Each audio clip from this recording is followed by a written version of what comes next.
my pronouns are she, her, and I'm a PhD theology student at the University of Cambridge. I'm pleased to welcome my guest today, the Rev Dr Alex Clare-Young. Thank you. Just a short introduction. The Rev Dr Alex Clare-Young is a United Reformed Church minister and theologian based at Westminster College, Cambridge. As a trans, non-binary advocate, they focus on queer theology and the intersection of faith and identity, promoting inclusivity for LGBTQIA+ individuals within the church. Through pastoral care, teaching, and public speaking, Dr. Clare-Young encourages a compassionate, justice-centered approach to faith. So today we are talking about Interfaith Futures, but let's look at that a bit more specifically.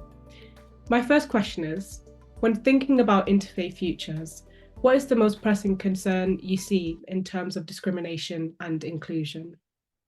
I think the most pressing concern is assumptions and the way that assumptions affect intersectionality. So the way in which people are often seen as only one thing, and assumptions are made about our faiths that make policymakers think that we are nothing but our religion, making things like LGBTQ+ identities, disabilities, and so many more aspects of inclusion unseen. That's a wonderful answer. Just to expand on that then, so how does your work, in particular in queer theology and advocacy for LGBTQIA+ people, address these challenges? And what role do you think interfaith collaboration plays in this? So one of the things that's been really important for me in queer theology is allowing LGBTQIA+ people to speak about theology on their own terms. Often we're asked to defend our identities theologically and not able to speak about theology more widely. So my doctoral research and the book that came out of that, Transformations, was about enabling trans people to speak about Christian theology more openly and not just about why they felt it was okay to be trans. And I would like to see that work happening firstly across faiths, but then in an interfaith way, because LGBTQIA+ folks are often open to different religions and to being able to have conversations about faith and kind of experience transformation of faith in a novel way. And I'd like to see those conversations and that work happening. It'd be great to kind of hear sort of the motivations for this work, if that's okay, and just sort of expanding further on upon your work. I've had a bit of a look and it's really interesting, so it'd be great to hear some more, if that's okay. Thank you. Part of it is that I'm a trans person myself, and I realized when I was in theology college that I wasn't reading anything by people like me. There wasn't a single text by a trans person in my course. And when I asked for more texts, I was given some texts that were basically trans people explaining why it was okay to be trans. And they were often quite limited as well in kind of theologically what topics they would be able to explore. I then experienced the work of Joy Ladin, who's a Jewish theologian who works on trans identities, and she writes about Job and trans identities, and that was really exciting for me. And from there onwards, I thought, well, how can we have more of a voice? And when I began chatting with trans people about theology, it broadened my theology massively, and it really helped my spiritual journey, I guess, to be able to talk with people and actually people of a range of faiths who had the common experience of being trans. And then in my role as a minister and a Christian, I wanted to be able to create more voices for trans people in theology so that it's not constantly me, and that actually we can hear some other voices, because intersectionality matters as well. And there are lots of ways in which I'm quite privileged and would like to hear the voices of other folks. I know when it comes to like lived experience research, that's like, I mean, as a lived experience researcher myself, like I know there are certain things that kind of come to my mind, like, oh, wow, that was a really transformative conversation. And it'd be great to kind of just hear something that really spoke to you, whether or not that does relate to an interfaith conversation or not. It would be great to kind of hear a bit more about that. So I think one of the most transformative conversations during my PhD research was when I spoke with someone who was speaking about euphoria. And there's now this big discussion in trans studies about euphoria versus dysphoria. So euphoria being the joy that we find inhabiting our bodies, and dysphoria being the discomfort of being in a body that doesn't necessarily work so well with your gender. And this was kind of before the discussion about Euphoria was really very public. And I'd done so much training people about trans stuff, and I'd always told my story from the kind of difficult perspective and like wanted to get empathy by sharing how hard it was. And this person just said, well, for me, God is scattering breadcrumbs of delight, and transition is all about following those breadcrumbs of delight. And it completely challenged the perspective that I'd both talked about myself, but actually also the perspective from which I'd experienced myself and my attitude to religion, which was very defensive in a way, to be able to say, actually, this can be about joy. And I think that in some ways transformed everything for me, because that was the moment when I stopped apologizing for who I was and started to think, well, let's just have these conversations about where is God bringing joy into our lives. Yeah, that's a wonderful answer. Thank you for sharing that. It would be great to kind of talk more about, I guess, your own identity as well. So my next question is sort of like, how does your identity as a trans non-binary minister in the United Reformed Church shape your vision for interfaith work? And what unique insights does it bring to the concept of interfaith futures? So I think as a trans minister in the United Reformed Church, I have experienced quite a lot of discrimination, and that is one of the things that I bring. But I also bring experience of allyship and how people can work together to have better conversations. So because I'm trans and because there are not very many trans ministers in the URC, and I was probably the first out trans minister in the URC, that meant that I was invited to be part of conversations really early on that I might not have been. So when I was in my undergrad theology degree, I was invited by someone in the URC to speak at this conference on multiple religious belonging, which is what happens when people either might have a background of two different religions, so like parents of two different religions, or they might practice two different faiths, two or more themselves. And I was invited to that and to speak, not because I had experiences of multiple religious belonging, but because I was queer, and because as a queer person, I was marginalised in the church, and the person wanted to see what sorts of conversations we could have together across those boundaries. And I think that kind of intersectional work on what it means to be on the edge has been something that I've experienced ever since I started training for ministry in the local, national, and international work. And most recently, I've been able, as a URC minister, to be part of preparing worship for the General Assembly of the World Communion of Reformed Churches in Thailand. And one of the things that I'm expected to do about that is to work with Thai people to ensure that the worship that we lead there, which will have thousands of people attending, feels genuinely Thai. Now, one of the problems with that is that Christianity in Thailand is massively Western, and that Thailand is a country that has 5 religions. And so immediately the question I wanted to ask is, how can we actually engage together as people of different faiths? And I don't think I'd ever have got to the point of being able to have those conversations as a Christian minister in the URC if it wasn't for the fact that I'm trans. So actually the ways in which our differences help us to navigate other differences and maybe challenge norms that are problematic, I think is quite important.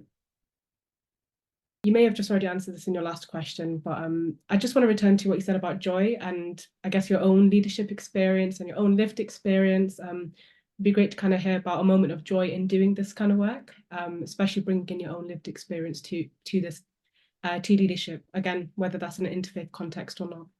Absolutely. So when I was a student, I was invited to be a minister for a week in a house in a place called Keld. And basically, it's a place where very few people live, but a lot of people walk through. And when I was invited to be there for a week, I drew up a program of events and a description of myself that included talking about being trans. And the person who was in charge of the program said, well, maybe you should leave that bit out. And I thought about it and wrestled with it and decided to leave it in. And the second day there, someone came and approached me, and they were walking and they were trans, and they'd never met a trans person of faith before. And we were able to just sit in the garden of the house attached to this ancient church and have conversations about transness and faith, and the fact that it was okay for those intersections to be there in that person's life. And they ended up coming back every day of the week that I was there, and we were just able to have these deep conversations. And it was just really moving and really joyful because it made me realize that I was where I was meant to be. I'd said the things that I was meant to say, and that had given me this space to be able to listen to this other person. And I loved it. The whole week was fabulous. Okay, so I guess when considering interfaith and inclusive spaces over the next 5, 10, or even 20 years, what shifts do you sort of anticipate in the way public spaces and education systems approach diversity? So I hope that we'll move from tolerance to celebration.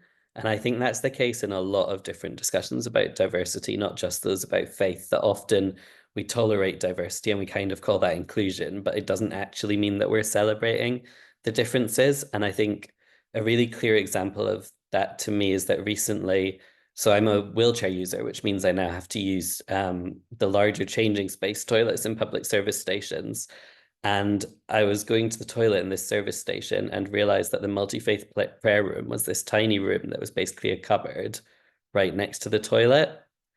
And that felt like they put in a prayer room because they thought they had to, but there was no celebration. It was something that was kind of hidden away next to the toilets, and it was, a dirty, not nice space for people to be in. And I thought, what if this was something, prayer was something that was actually celebrated and made use of in public space? Because we're moving towards a time, I think, where whilst religions are in some places in the West shrinking, but not always, prayer and meditation and mindfulness and all of these things are actually things people are really interested in. So why aren't we celebrating those things publicly in ways that aren't trying to convert people, but are actually about celebrating our faiths together? Can we move to interfaith spaces being beautiful and purposeful? And can we move to a space where no one faith is assumed to be the norm? Because certainly in the West and in the UK, it's still assumed that people are Christian, and actually the majority of people aren't. And maybe that's a really good thing. Maybe that's something we can celebrate. Maybe we can have more diverse, exciting conversations about prayer.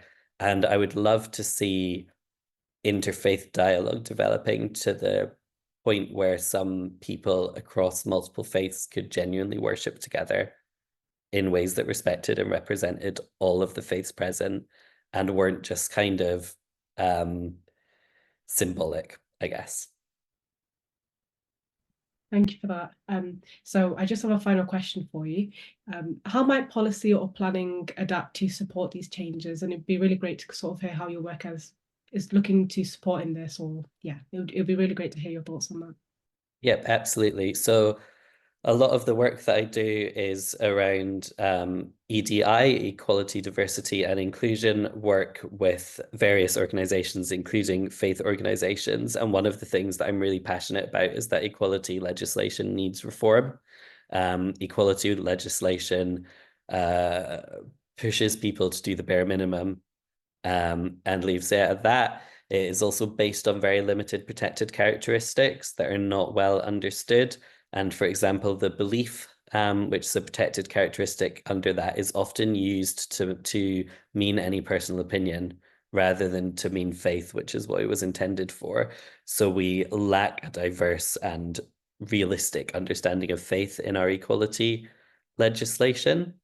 I also think that interfaith work needs to not be based solely on existing institutions. So I've done a lot of work that's not necessarily very public or very seen with, for example, LGBTQIA plus Muslim groups. And when local interfaith discussions are always based at the religious institutions that exist in a place, such as mosques and churches and so on, that are already there, then that means that people of any given religion who are excluded from those spaces won't be a part of our interfaith conversations. So I think we need to change where we're starting the conversations so that we have a broader range of people there. I was really struck at a recent interfaith meeting in a church in Cambridge where the majority of people there were over 60. And I knew that that was representative of where the conversation had started. And I think that's problematic. And then finally, I think protections around belief need to actually mean belief, and we need to re-examine what belief means, what religious belonging means, and how we talk about those things in public life. and to actually take religions really seriously. So, for example, at the moment, as people will know, the assisted dying bill is being talked about in government. But when people talk about belief perspectives on that, the kind of level of debate is people saying, well, why are you telling me that it's God's choice when I die? It's not going beneath that to the broader contributions that religions could make, you know, thinking about palliative care, chaplaincy, dignity, what our benefits system looks like. There's so many different areas in which faiths could seriously contribute to public life. But we're limited to being seen as rule-based systems, which I think really, I guess, reduces and flattens the positive work that Interfaith Futures can bring. Thank you for that. So I am afraid that's sort of all the time that we have for today. Thank you so much for contributing, and it would be nice to sort of have this conversation at a later time as well. So thank you so much. Thank you. Absolutely. Thank you.